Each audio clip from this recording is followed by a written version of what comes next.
So much. So the FIFA scandal has one connection to another, otherwise separate controversy consuming 2016 politics, and this is surrounding the Clinton Foundation. So the Daily Beast is reporting the Clinton's charitable foundation has received between $50,000 and $100,000 from FIFA. Also, the Qatar and its World Cup organizing committee have given collectively up to $5 million in recent years. Jackie Kucinich is the senior politics editor at the Daily Beast, and she also broke this story. Jackie, it's great to see you. I want to start with this money from Qatar because you report that there is an appearance of a connection when Qatar won the World Cup in 2010 and when money was given to the foundation. Explain that.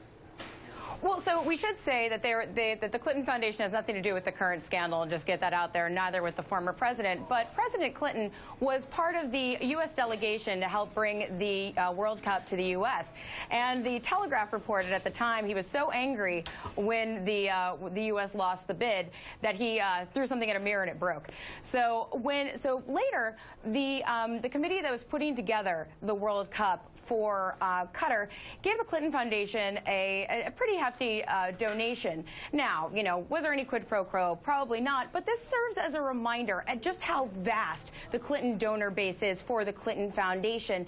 And every time there's one of these scandals that involves something, an organization as rich and as powerful as somewhere like FIFA, it's very easy to connect back to the Clinton Foundation just because they take money from a lot of different, very big, powerful players on the world stage. And again, Qatar is supposed to get the games coming up in 2022. This is currently going to be under investigation like the Russia bid one for 2018.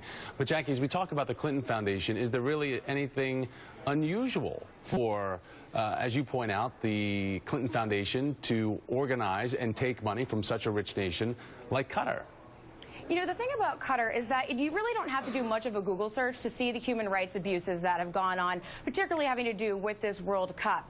I mean, and not to mention that you can't really play soccer in Qatar during the summertime.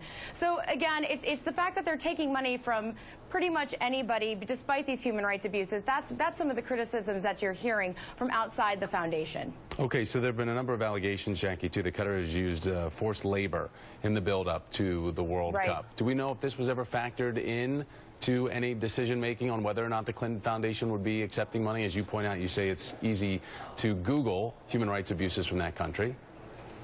No, I don't know the answer to that question, Thomas, whether that was something that was factored in. But a lot of things, you hear the foundation say things like, well, listen, this money is going toward good things that will help people in these countries that they've taken money from that have had human rights abuses. But there is the question, and it's worth asking, whether they should have taken this money at all. The Daily Beast, Jackie Kucinich. Jackie, nice to see you. Thanks for joining me. Thanks, Thomas. Coming up.